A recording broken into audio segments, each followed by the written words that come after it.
Start చేసాం, Christ had the rights of God and did the works of God. అంటే క్రీస్తు దేవుని హక్కును కలిగి ఉన్నాడు, అలాగే దేవుని పనులు చేశాడు. అంటే ఏంటి? యేసుక్రీస్తు వారిని దేవుడు అని మనం ఎలా చెప్పవచ్చు అంటే దేవుడు అంటే ఏం చేయగలడు అనేది మనం డిస్కస్ చేస్తూ వస్తున్నాం. లాస్ట్ క్లాస్ ఏం డిస్కస్ చేసాము? ఏ పాయింట్స్ డిస్కస్ చేసాము? క్రీస్తు దేవుడు అని చెప్పడానికి ఏం పాయింట్స్ చూపించాం మనం? ఒకటి, ఆయన పాపాలు క్షమించాడు. రెండు, ఆయన చనిపోయిన వాళ్ళని లేపాడు. ఆ 2 పాయింట్ మనం డిస్కస్ చేసాం. చనిపోయిన వాళ్ళు లేపాడు అంటే కొంతమంది మిగతా వాళ్ళు లేపారు కదా, అయితే ఈయన దేవుడు ఎలా చెప్తామన్నది మనం ఆల్రెడీ డిస్కస్ చూపించామని. ఇప్పుడు ఏంటంటే 3వ పాయింట్ అంటే ప్రకృతిని శాసించుట. ప్రకృతిని శాసించుట. చూద్దాం, మత్తయి సువార్త 8వ అధ్యాయం 23 నుంచి 27 వచనాలు. మత్తయి సువార్త 8వ అధ్యాయం 23 నుంచి 27 వచనాలు. ఆయన దోణి ఎక్కినప్పుడు ఆయన శిష్యులు ఆయన వెంట వెళ్ళిరి. అంతటా సముద్రం మీద తుఫాను లేచినందున ఆ దోణి అలల చేత కప్పబడెను. అప్పుడు ఆయన నిద్రించుచుండగా వారు ఆయన దగ్గరకు వచ్చి ప్రభువా నశించిపోవచ్చున్నాము, మమ్మల్ని రక్షించమని చెప్పి ఆయనను లేపిరి. అందుకైన అల్ప విశ్వాసులారా ఎందుకు భయపడుచున్నారని వారితో చెప్పి లేచి గాలిని సముద్రమును గద్దింపగా మిక్కిలి నిమ్మలమాయెను. ఆ మనుషులు ఆశ్చర్యపడి ఈయన ఎట్టివాడు, ఈయన గాలియు సముద్రమును లోబడుచున్నదని చెప్పుకొనిరి. చాలా ఇక్కడ ఏమవుతుంది? ఆయన ధోని ఎక్కినప్పుడు ఆయన శిష్యులు ఆయన వెంట వెళ్ళి. ఇక్కడ ఏమవుతుందంటే యేసుక్రీస్తు మినిస్ట్రీ చేస్తూ ఉన్నప్పుడు ఏం జరుగుతుంది? ఒక చోట నుంచి ఇంకో చోటకైనా ప్రయాణం చేస్తూ ఉంటారు. అలాగే ఇక్కడ ధోని ఎక్కి సముద్రం మీద వెళ్తున్నారు. సముద్రం మీద వెళ్తున్నప్పుడు ఏమైందంటే ఆయన ఏం చేస్తున్నాడు? ఆ ధోని నిద్రపోతున్నాడు. ఆయన హ్యాపీగా ఎప్పుడైతే ధోని నిద్రపోతున్నాడో సముద్రంలో ఏమొచ్చింది? తుఫాన్ వచ్చింది. తుఫాన్ వచ్చి ఏం చేస్తుంది? అలలు లెగిసి ఆ దోణిలోకి వచ్చేస్తుంది. ఆ దోణి నిండిపోతూ ఉంది.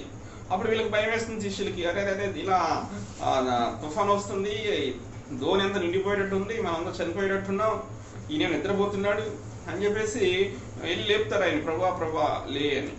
లేచిన తర్వాత ఏమంటారంటే, ఇలా దోణి సముద్రం వస్తుంది, దోణి నిండిపోతుంది, ఏం చేద్దామంటే ఆయన ఏమంటున్నాడు? అల్ప విశ్వాసాలు ఎందుకు భయపడుతున్నారు అని చెప్పేసి లేచి ఏమంటాడు? గాలిని సముద్రం గద్దింపగా ఏమవుతుందంట?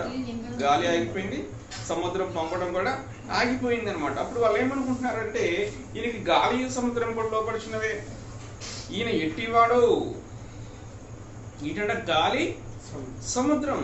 ఆ తుఫాన్ ఆగిపోయింది, సముద్రం నిమ్మలించింది, ఆ సముద్రంలో వచ్చే తుఫాను అనేది ఆగిపోయింది అనమాట. అప్పుడు వాళ్ళు ఆశ్చర్యపడుతున్నారు, ఇదేంటి? ఒక మనుషుడు ఆజ్ఞాపిస్తే, ఇప్పుడు మనం వెళ్ళి తుఫాను వస్తుంది కదా, తుఫాను ఆగిపోతుందా? మామూలు మనుషులు ఆగమంటే ఆగిపోతుందా? ఆగదు. కానీ ఇక్కడ ఈయన సముద్రంలో వచ్చే తుఫాన్ని ఆపేసినప్పుడు వాళ్ళు ఆశ్చర్యపోతున్నారు, ఈయన ఎట్టివాడు, ఈయనకి గాలియు సముద్రము లోబడిచినవి. అంటే ఏంటి? ఈయన ప్రకృతిని శాసిస్తున్నాడు. ప్రకృతిని శాసించాలంటే అధికారం ఉండాలి. అలా ప్రకృతిని ఎవరు శాసించగలరు? ఎవరికి అధికారం ఉంటుందంటే ఒక దేవునికే ఉంటుంది. అది ఇక్కడ స్పష్టంగా తెలుస్తుంది. ఈయన సముద్రంలో వచ్చే తుఫాన్ని ఆపేస్తున్నాడు అనమాట.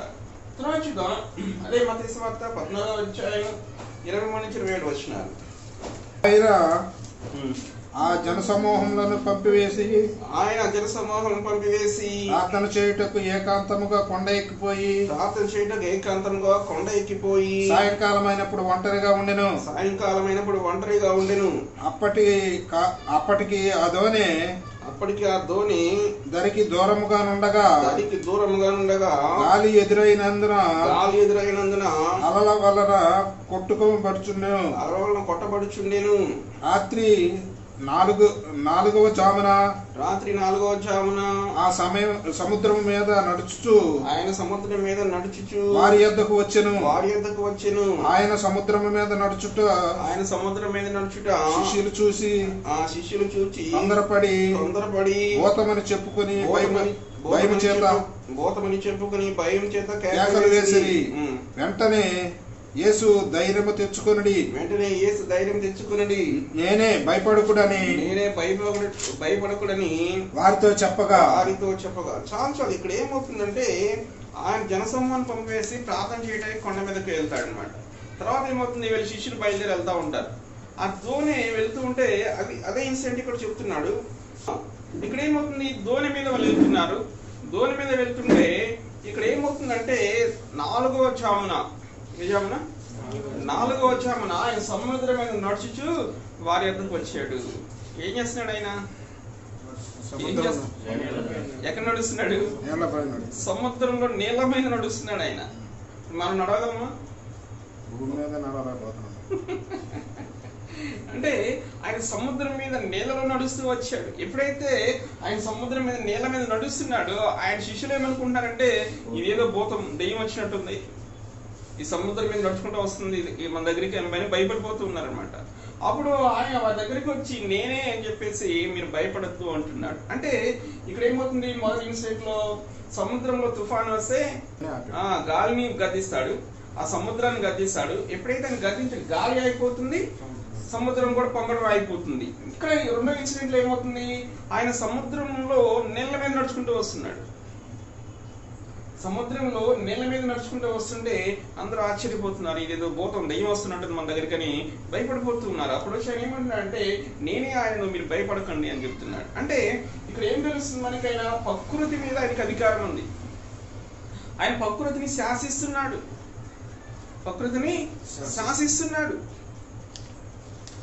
ఇంక మనం చూద్దాం. అదే మత్తయి సువార్త 21వ అధ్యాయం 18-20 వచనాలు. ఉదయమందు పట్టణమునకు మరలా వెళ్ళుచుండగా ఆయన ఆకలి కొనెను. అప్పుడు త్రోవ పక్కన ఉన్న అంజూరపు చెట్టును చూసి దాని యొద్దకు రాగా దాని యందు ఆకులు తప్ప మరేమీ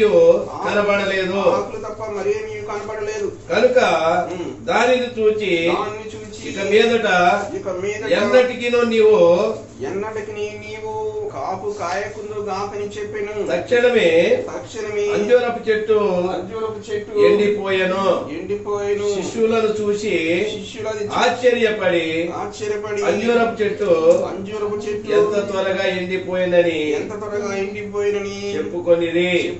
చాలు. ఇక్కడ మనం చూస్తే ఇక్కడ ఏమవుతుంది, ఆయన పట్టణంలోకి వెళ్ళి చూడగా ఆయన ఆకలి కొన్నాడు. ఆయనకు ఆకలి వేస్తుంది. ఎవరికి ఆకలి వేస్తుంది? దేవుడికి, యేసు ప్రభుకి ఆకలి వేస్తుంది. దేవుడికి ఆకలి వేస్తుంది ఎక్కడైనా? వేస్తుందా? దేవుడికి మానవుడుగా పుట్టాడు కాబట్టి ఆయనలో 2 వ్యక్తిత్వాలు ఉన్నాయి. ఒకటి సంపూర్ణ మానవుడు, ఒకటి సంపూర్ణ దేవుడు. ఆయన సంపూర్ణ మానవుడిగా భూమి మీద ఉన్నాడు కాబట్టి ఆయనకి ఆకలి వేస్తుంది అనమాట. ఎప్పుడైతే ఒక అంజూరపు చెట్టు దగ్గరికి వచ్చాడు, అంజూరపు చెట్టు దగ్గరికి వచ్చినప్పుడు అంజూరపు చెట్టు నిండా ఆకులు ఉన్నాయంట. అంజూరపు చెట్టు నిండా ఆకులు ఉన్నాయి. ఆయన ఏమనుకుంటున్నాడు, ఆకలేస్తుంది, కాయ తిందాం అనుకుంటాడు. అక్కడ ఏముంది, ఆ చెట్టుకి ఏముంది, కాయలు లేవు. ఇది కాయలు లేవు అనమాట. ఏం చేస్తున్నాడు ఆయన, నువ్వు ఎన్నటికీ కాపు కాయకుందుగాక అన్నాడు. అసలు మీకు ఈ జీవితంలో నువ్వు కాపు కాయకుందుగాక అంటే తక్షణమే ఆ చెట్టు అంట ఏమైందంట, ఎండిపోయింది. శిష్యులు చూసి ఆశ్చర్యపోయారంట. అరే అరే అరే అరే అసలు ఏం జరుగుతుంది? ఆయనతో 3-4 సంవత్సరాలు ప్రయాణం చేస్తారు. ఆయన చేసే అద్భుతాలు చూసి వీళ్ళకేమో ఏమవుతుంది, మెంటల్ వస్తుంది వాళ్ళకి. అసలు ఈయన ఏం చేస్తున్నాడు? ఈయన ఒక అద్భుతానికి సంబంధం లేదు, రకరకాల అద్భుతాలు చేస్తున్నాడు. యోహాను సువార్తలో అంటాడు, ఏమంటాడు, ఆయన చేసిన అద్భుత కార్యములు రాయుటకు ఈ భూలోకంలో ఉన్న గ్రంథాలన్నీ సరిపోవంట. అన్ని అద్భుతాలు చేస్తాడు ఆయన. ఇక్కడ అంజూరపు చెట్టు తక్షణమే ఎండిపోయిందంట, ఇమీడియట్ గా ఎండిపోయిందంట. అంటే ఏంటి, ఆయనకంత అధికారం ఉంది. అలా ఎవరికి అధికారం ఉంటుంది? మీరు వెళ్తా ఒక చెట్టు మీద రానండి, ఆకన రాలిద్దా? ఆకు కూడా రాలదు. కానీ ఆయన ఏమంటున్నాడంటే ఈ అంజూరపు చెట్టు తక్షణమే ఎండిపోవాలంటే అంజూరపు చెట్టు ఎండిపోయిందంట. అంటే ఏమర్థం అవుతుంది, ఆయన ప్రకృతిని శాసిస్తున్నాడు.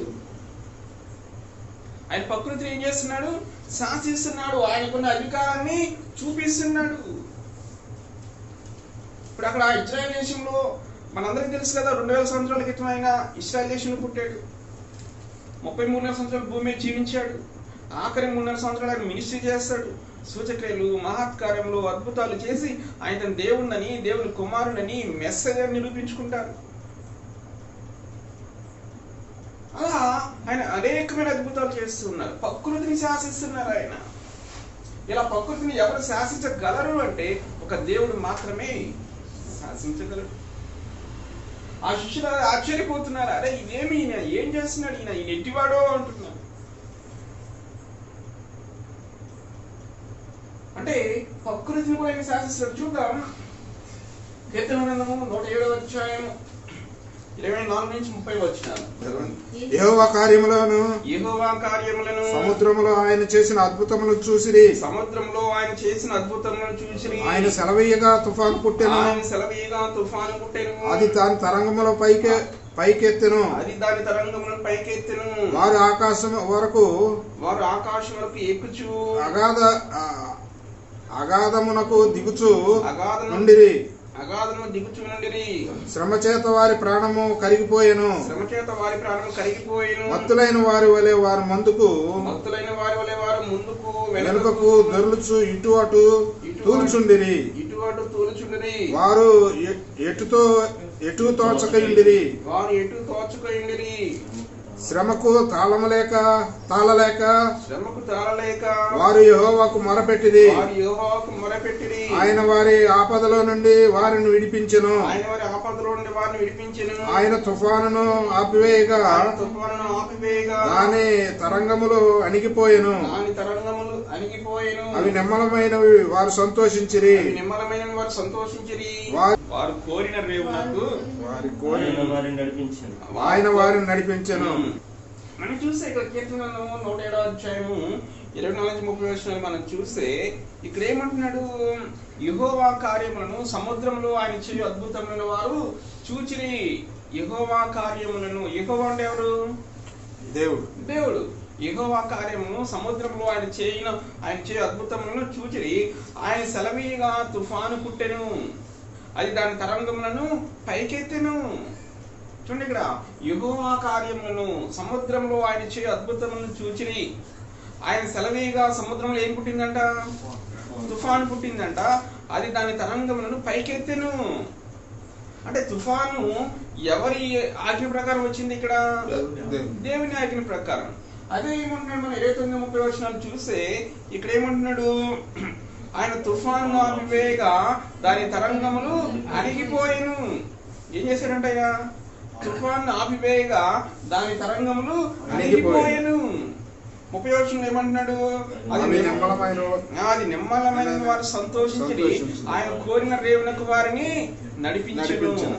మనం ఇక్కడ చూస్తే తుఫాను ఆయన ఆజ్ఞ ప్రకారం పుట్టిందంట. అది దాని తరంగం పైకెత్తిందంట. మనం 29వ వచనంలో చూస్తే ఏమంటున్నాడు, ఆయన తుఫాను ఆపివేసాడు అంట. అప్పుడు దాని తరంగములు అణిగిపోయినవి అంట. అప్పుడు వారు సంతోషించారు అంట. వారు కోరిన దేవునకు ఆయన వారిని నడిపించాడు అంట. అంటే తుఫాను ఎవరు ఆపేశారు? ఇక్కడ యెహోవా దేవుడు ఆపేశాడు. అంటే తుఫాను పుట్టాలన్నా, తుఫాను ఆపివేయాలన్నా ఎవరికి అధికారం ఉంటుందంటే ఒక దేవుడికి మాత్రమే అధికారం ఉంటుంది. మరి మన మత్తయి సువార్త 8:23-27 వచనం ఏం చూసాం? అక్కడ తుఫాన్ని ఎవరు ఆపేశారు? ఎవరు ఆపారు? యేసుక్రీస్తు వారు ఆపేశారు. అంటే ఇప్పుడు ఈయనకి దేవుడికి ఎంత అధికారం ఉందో ఈయన కూడా అంతే అధికారం ఉందండి. దీన్ని బట్టి మనం ఏం చెప్పొచ్చు, ఈయన దేవుడు. బైబిల్ స్పష్టంగా చెప్తుంది. కీర్తనలో మనం 107వ అధ్యాయంలో చూస్తే ఆయన సెలవీయగా తుఫాను పుట్టెను, అది దాని తరంగం పైకెత్తెను.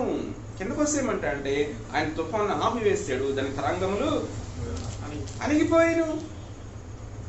అంటే దీన్ని బట్టి స్పష్టంగా చెప్పవచ్చు యేసుక్రీస్తు వారికి ఎంత అధికారం ఉంది అంటే దేవుడికి ఉండాల్సిన అధికారం అంతా కూడా ఎవరికి ఉందంటే యేసుక్రీస్తు వారికి ఉంది. మనం బయట సోషల్ మీడియాలో చూస్తున్నప్పుడు ఆయన దేవుడు కాదని, ఆయన దేవుని కుమారుడు మాత్రమే అని, ఆయన తండ్రి అయిన దేవునితో సమానమైన అధికారం లేదు అని, ఆయనకి ప్రార్థన చేయకూడదని, ఆయనకి ఆరాధన చేయకూడదని ప్రచారం చేస్తూ ఉన్నారు. ఇది ఛాలెంజింగ్ సబ్జెక్ట్ అనమాట. ఊరికనే మామూలు సబ్జెక్ట్ కాదు ఇది. ఇదంతా ఒక ఛాలెంజింగ్ అనమాట. ఇదంతా నేర్చుకుంటే ఏంటంటే రేపు నాడు బయటకు వెళ్ళినప్పుడు ఈజీగా చెప్పచ్చు. ఇది బయట యూనివర్సిటీలో కూడా ఇంత డీప్ అనాలిసిస్ చేయరు. ₹1,00,000 ఫీజు కట్టిన ఎవరు చెప్పలేదు. ఇది సింపుల్గా 4,000కి 5,000కి వచ్చేస్తుంది సర్టిఫికెట్ అనుకోకుండా. ఇదంతా ఒక బైబుల్ అనేది, దాని మీద ఒక బైబుల్ స్టడీ అనేది ఏంటంటే అది మన జీవితాన్ని దానికోసం పెట్టాలి. అప్పుడు మాత్రమే మనకు అర్థమవుతుంది ఇదంతా. లేదంటే బయట చాలా ఉంటాయి. ఏదో సర్టిఫికేట్ కోసం పైపైన చెప్పేసుకుని వెళ్ళిపోయి సర్టిఫికేట్ ఇవ్వడం కాదు. ఇదేంటంటే పూర్తిగా నేర్చుకోవాలి. అసలు ఇది ఒక ఛాలెంజింగ్గా తీసుకోవాలి. ఇది సర్టిఫికేట్ వల్ల ఉపయోగం లేదు. బైబుల్ కాలేజీ ట్రైనింగ్ అయిన సర్టిఫికేట్లు ఉన్న వాళ్ళు దేశం మొత్తంలో కొన్ని కోట్ల మంది ఉంటారు. ఉపయోగం ఉంటుంది. మనం అసలు దేవుడు అంటే ఏంటి, బైబిల్ ఏం చెప్తుంది అని నేర్చుకోవాలి. ఇదంతా ఛాలెంజింగ్ అనమాట. ఇదంతా ఇప్పుడు అపోస్తులు అద్భుతాలు చేశారు. అపోస్తులు కూడా వాళ్ళు ఎలా అద్భుతాలు చేయగలిగారు? ఎలా చేశారు వాళ్ళు? దేవుని శక్తి వాళ్ళకి ఎలా వచ్చింది? వాళ్ళు అద్భుతాలు చేస్తుంటే వాళ్ళు ఆశ్చర్యపోయి వీళ్ళు యేసుతో కూడా ఉన్నారు అంటారంట. అంటే యేసుతో నడిచారు అంటారు. అంటే ఇప్పుడు ఆయన లేడుగా మనం నడవటానికి ఆయనతో అంటే అప్పుడంటే వాళ్ళు నడిచారు అనుకుందాం. ఇప్పుడు లేరు కదా మన యేసు అంటే ఎప్పుడు ఒకటే. మనం కూడా ఏం చేయాలంటే వాక్యంలో ప్రార్థనలో ఎప్పుడైతే బలంగా ఉంటామో అప్పుడు ఆయన మనతో ఉంటాడు. ఒక అపోస్తులతో ఉన్న ఆయన మనతోనే ఉండి మనతో కూడా అద్భుతాలు చేపిస్తాడు. అది మనం వాక్యాన్ని ఛాలెంజింగ్గా తీసుకోవాలి. ఇది ఇప్పుడు చూడండి, మన కీర్తన 107వ అధ్యాయంలో తుఫాన్ని ఆపివేశాడు. మత్తయి సువార్త 8వ అధ్యాయంలో తుఫాన్ని క్రీస్తు వారు ఆపివేశాడు. అంటే దీన్ని బట్టి స్పష్టంగా చెప్పవచ్చు ఈయన దేవుడు అని. ఓకేనా? తర్వాత చూద్దాం. యెహెజ్కేలు గ్రంథం 17వ అధ్యాయం 24వ వచనం. దాని కొమ్మల నీడను అది దాగును, దాని కొమ్మల నీడను అది దాగును, మరియు యెహోవానగు నేనే ఘనమైన చెట్టును నీచమైన చెట్టును ఘనమైనదిగాను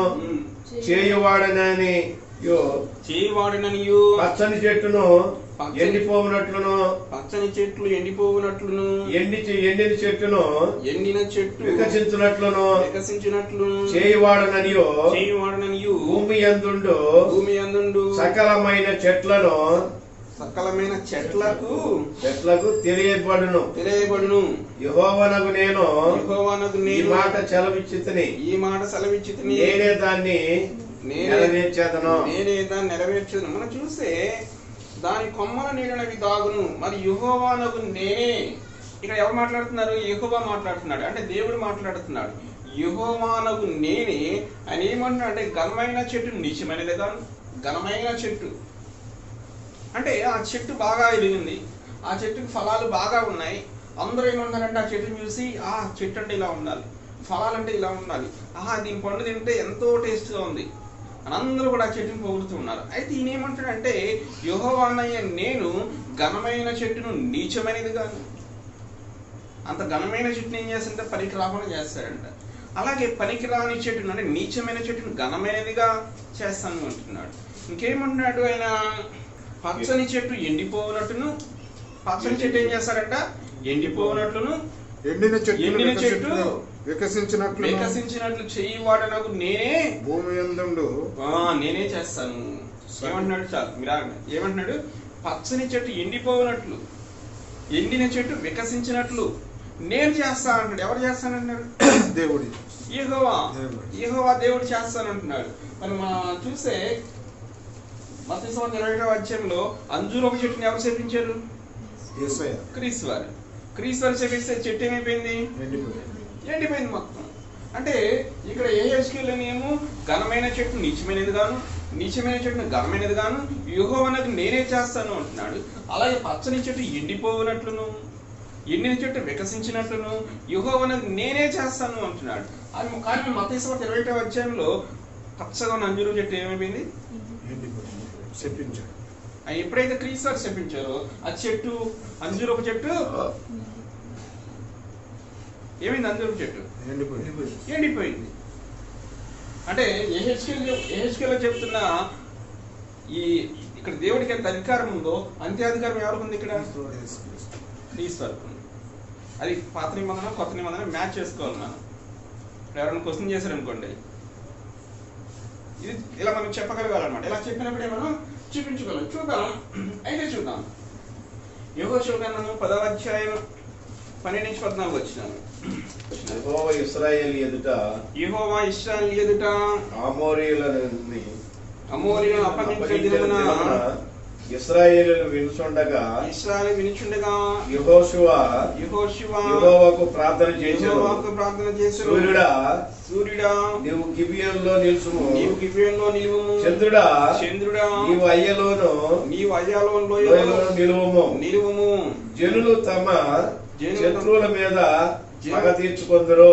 జనులు తమ శత్రువుల మీద పగ తీర్చుకునే వరకు సూర్యుడు నిలిచెను, చంద్రుడు ఆగెను అను మాట యాషరు గ్రంథములలో రాయబడి ఉన్నది కదా. రాయబడి చాలు. ఇక్కడ ఏమవుతుంది, ఇక్కడ యెహోషువ టైంలో ఇశ్రాయేల్ ఎవరితో యుద్ధం చేస్తున్నారు? అమోరీయులతో యుద్ధం చేస్తున్నారు. యుద్ధం చేస్తుంటే అక్కడ ఏమవుతుందంటే యుద్ధం జరుగుతూ ఉండగా ఇంకా యుద్ధం చాలా మిగిలిపోయింది. మళ్ళా సాయంత్రం అయితే ఏం చేస్తారు? యుద్ధం ఆపేయాలి. అప్పుడు రూల్ ప్రకారం సాయంత్రం సూర్యుడు అస్తమించగానే ఆపేయాలి. యెహోషువ ఏంటి, ఈ రోజే వాళ్ళని ఫినిష్ చేసేయాలి, అయిపోవాలి యుద్ధం అనుకుంటాడు ఆయన. అప్పుడు ఏం చేస్తాడు యెహోషువ? యెహోవాకు ప్రార్థన చేశాడు. ఏమంటున్నాడు ఆయన? ప్రార్థన చేసి ఏమంటున్నా అంటే, సూర్యుడా నీవు గిబియోనులో నిలువుము, చంద్రుడా నీవు అయ్యాలోయలో నిలువుము. సూర్యుని చంద్రుని ఆగిపోమంటున్నాడు. ఆగిపోమన్నాడు. ఎప్పుడైతే యెహోషువ వాళ్ళ ప్రార్థన చేశాడో సూర్యుడు నిలిచెను, చంద్రుడు ఆగెను. చంద్రుడు ఆగెను. మరి యెహోషువ కూడా ప్రకృతిని శాసిస్తున్నాడుగా. అంటే యెహోషువ ప్రార్థన చేశాడు, యేసుక్రీస్తు కూడా భూమి మీదనే ప్రార్థన చేశాడు. మరి అప్పుడు యేసుక్రీస్తు దేవుడు నాకు చెప్తారు మీరు, యెహోషువ కూడా చేశాడు కదా అంటారు. యేసుక్రీస్తు దైవత్వాన్ని అంగీకరించిన వాళ్ళు. చూద్దాం ఇంకా సమూయేలు మొదటి గ్రంథము 12వ అధ్యాయం 18వ వచనం. సమూయేలు యెహోవాను వేడుకొనినప్పుడు యెహోవా ఆ దినమున యెహోవా ఆ దినమున ఉరుములను వర్షమును పంపగా జనులందరూ యెహోవాకును సమూయేలునకును బాగుగా భయపడిరి. చాలు. ఇక్కడ ఏమవుతుందంటే సమూయేలు యెహోవాను వేడుకున్నప్పుడు ఇక్కడ ఏమవుతుంది, వాళ్ళు ఇశ్రాయేలు ప్రజలు ఏం చేస్తారంటే, అప్పటి వరకు కూడా ఇశ్రాయేలు ప్రజలు ఎవరు పరిపాలిస్తారు అంటే, ఎవరు పరిపాలిస్తారు సమూయేలు టైంలో? సమూయేలు ఎవరు అసలు? ప్రవక్త. ఇంకా న్యాయాధిపతి కదా, న్యాయాధిపతి.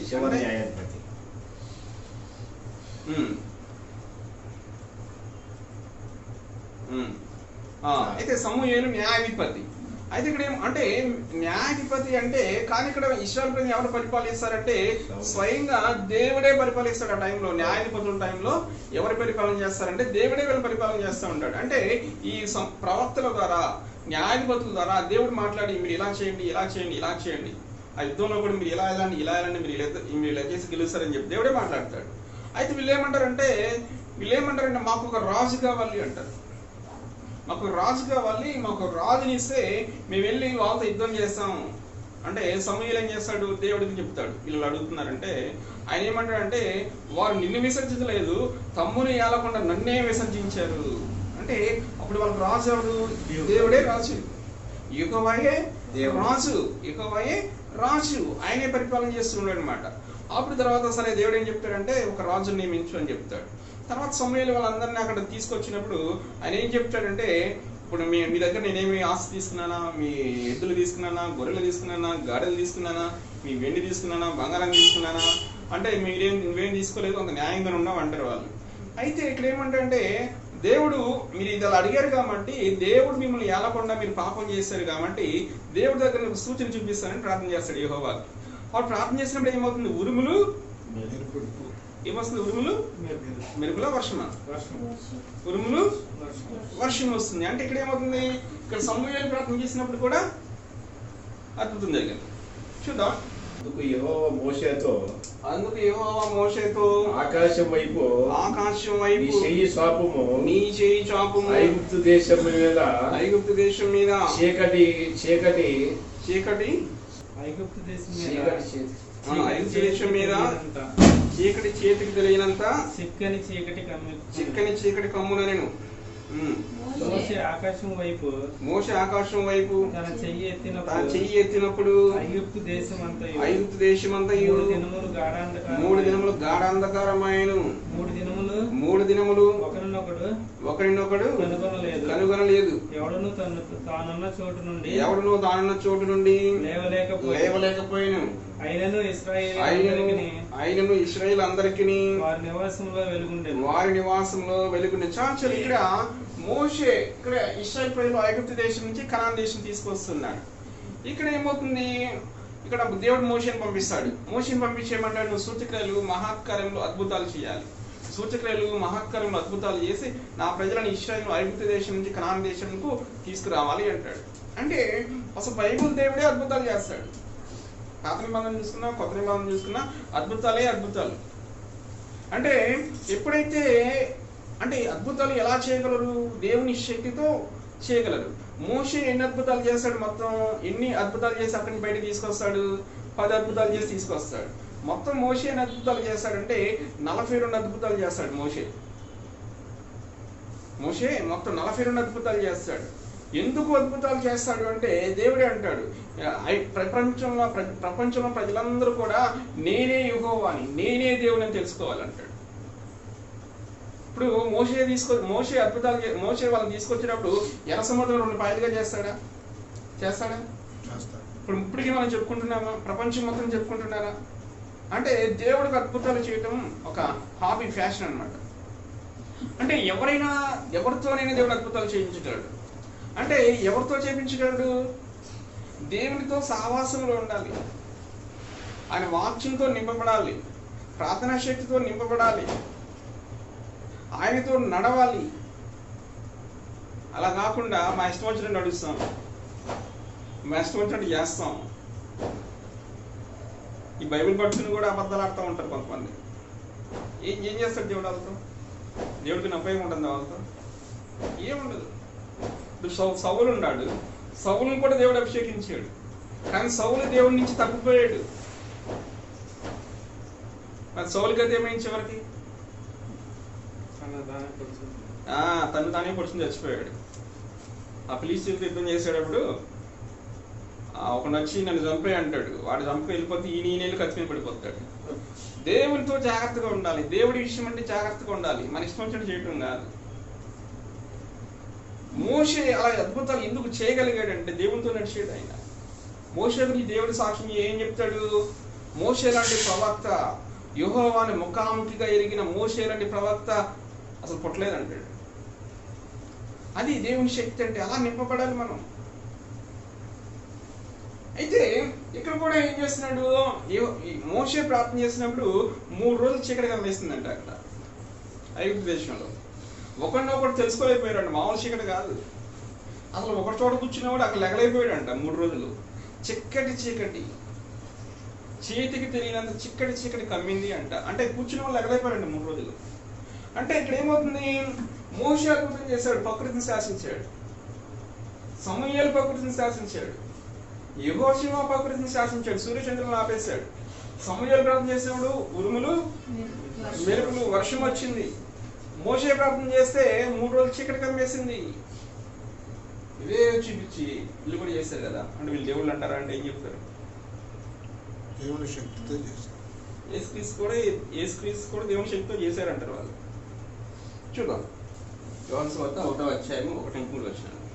ఆదియందు వాక్యము ఉండెను, వాక్యము దేవుని యొద్ద ఉండెను, వాక్యము దేవుడై ఉండెను, ఆయన ఆదియందు దేవుని యొద్ద ఉండెను, సమస్తమును ఆయన మూలముగా కలిగెను, కలిగి ఉన్నదేదియు ఆయన లేకుండా కలగలేదు. చాలు. ఇక్కడ ఏమంటాడు? ఆదియందు వాక్యము నేను. అందరూ తెలుసు ఈ వాక్యం, మాకు తెలుసు కదా, సండే స్కూల్ కూడా చెప్తారు. ఆదియందు వాక్యము నేను, వాక్యం దేవుని యొద్ద ఉండెను, వాక్యము దేవుడై ఉండెను. ఆదియందు వాక్యం ఉందంట. ఆది ఏంటంటే ఇప్పుడు ఈ భూమి ఆకాశం పుట్టక మునుపు, ఈ లోకమును సృష్టింపక మునుపు స్టార్టింగ్ లోనే ఆదియందు ఏముందంటే వాక్యం ఉందంట. ఆ వాక్యము దేవుని యొద్ద ఉందంట. ఆ వాక్యము దేవుడై ఉండెను. అది ఎవరో వాక్యము? దేవుడు, క్రీస్తు వారు. ఆ వాక్యం శరీరం ధరించుకుని భూమి మీదకి వచ్చింది. అయితే దాని గురించి ఏమని చెప్తున్నాడు ఇక్కడ? సమస్తమును ఆయన మూలముగా కలిగెను. సమస్తం ఈ లోకంలో ఉన్నదంతా కూడా ఎవరు చేశారంట? క్రీస్తు వారు చేశారు. ఆయన లేకుండా ఏది కలగలేదు. ఇప్పుడు మోషే ప్రార్థన చేసే 3 రోజులు చిక్కడి కమ్మింది అంటాడు, అంటే సూర్యుడు కనిపించాడు. సమూయేలు ప్రార్థన చేస్తే ఉరుములు వర్షం వస్తుంది. అలాగే యెహోషువ ప్రార్థన చేస్తే సూర్యుడు చంద్రుడు ఆగిపోయాడు. అయితే ఆయన లేకుండా ఏది కలగలేదు అంటున్నాడు. అంటే ఈ సూర్యుడిని చంద్రుడిని ఎవరు సృష్టించారు? క్రీస్తు వారే సృష్టించాడు. వాళ్ళకిను క్రీస్తు వారికి ఉన్న తేడా ఏంటంటే ఈ సూర్యుడిని చంద్రుడిని ఎంత కూడా సృష్టించింది ఎవరంటే క్రీస్తు వారే. మనం ఇక్కడ చూస్తే కొలసీయులకు రాసిన పత్రిక 1వ అధ్యాయం 15-17 వచనాలు. ఆయన అదృశ్య దేవుని స్వరూపి అయి సర్వ సృష్టికి ఆది సంభూతుడై ఉన్నాడు. ఏలయనగా ఆకాశమందున్నవి భూమి అందున్నవి దృశ్యమైనవి గాని అదృశ్యమైనవి గాని అవి సింహాసనములైనను ప్రభుత్వములైనను ప్రధానులైనను అధికారములైనను సర్వమును ఆయన యందు సృజింపబడెను. సర్వమును ఆయన ద్వారాను ఆయన బట్టి సృజింపబడెను. ఆయన అన్నిటికంటే ముందుగా ఉన్నవాడు. ఆయనే సమస్తములకు ఆధారభూతుడు. ఇక్కడ ఎవరి గురించి చెప్పబడుతుందంటే క్రీస్తు వారి గురించి చెప్పబడుతుంది. ఆయన అదృశ్య దేవుని స్వరూపి అయి, ఎవరంట? అదృశ్య దేవుని స్వరూపి అయి సర్వ సృష్టికి ఆది సంభూతుడై ఉన్నాడు. సర్వ సృష్టికి ఆది సంభూతుడు అంటే ఈ సర్వ సృష్టి కూడా చేశాడు. ఆది సంభూతుడు అంటే ఈయన ద్వారా చేయబడిందని. ఏమేం చేశాడంట? ఆకాశం అందున్నవి భూమి అందున్నవి. ఆకాశంలో ఏమున్నవి? సూర్యుడు ఉన్నాడు, చంద్రుడు ఉన్నాడు, నక్షత్రాలు ఉన్నాయి. ఇంకేమని? పరలోకంలో ఎవరుంటారు? దేవదూతలు ఉంటారు. సూర్యుడిని, చంద్రుడిని, నక్షత్రాలని, దేవదూతల్ని. అలాగే భూమి అందున్నవి, భూమి ఏమున్నవి? మనుషులు ఉన్నారు. అలాగే జంతువులు ఉన్నవి, చెట్లు ఉన్నవి, సముద్రాలు ఉన్నాయి, నదులు ఉన్నాయి. ఆకాశం అందున్నవి, భూమి అందున్నవి. అవి సింహాసనములను, ప్రభుత్వములను, అధికారములైనను అన్ని ఆయన ద్వారా ఆయన్ని బట్టి సృజింపబడెను. ఆయనే సమస్తమునకు ఆధారభూతుడు. అన్నిటికంటే ముందుగా ఉన్నవాడు ఆయనే. అంటే ఈ సూర్యుని, చంద్రుడిని, ప్రకృతిని, సముద్రాలని, నదుల్ని, చెట్లని, జంతువుల్ని సృష్టించింది ఎవరంటే క్రీస్తు వారే. అంటే యెహోషువ, సమూయేలు, మోషే వీళ్ళు అద్భుతాలు చేశారంటే అది ఎలా చేశారు అంటే దేవుని శక్తితో చేశారు. అయితే క్రీస్తు వారు కూడా భూమి మీదకి వచ్చినప్పుడు మానవ రూపంలో వచ్చాడు కాబట్టి ఆయన కూడా పరిశుద్ధాత్మతోనూ శక్తితో నింపబడి ఆయన కూడా అద్భుతాలు చేశారు. కానీ ఈ భూమి మీద రాకముందు ఇవన్నీ కూడా సృష్టించింది ఎవరంటే క్రీస్తు వారి. వాళ్ళకి ఈయనకున్న తేడా ఇదనమాట. అంటే దీన్ని బట్టి మనం స్పష్టంగా చెప్పవచ్చు క్రీస్తు ఎవరంటే 100కి 100% దేవుడు. మనం లాస్ట్ క్లాస్ లో చెప్పుకున్నాం ఆయన 100కి 100% మానవుడు. ఇప్పుడు ఏం చెప్తున్నామంటే ఆయన 100కి 100% దేవుడు. ఇలా 2 వ్యక్తిత్వాలు ఆయనలో ఉంటాయి అన్నమాట.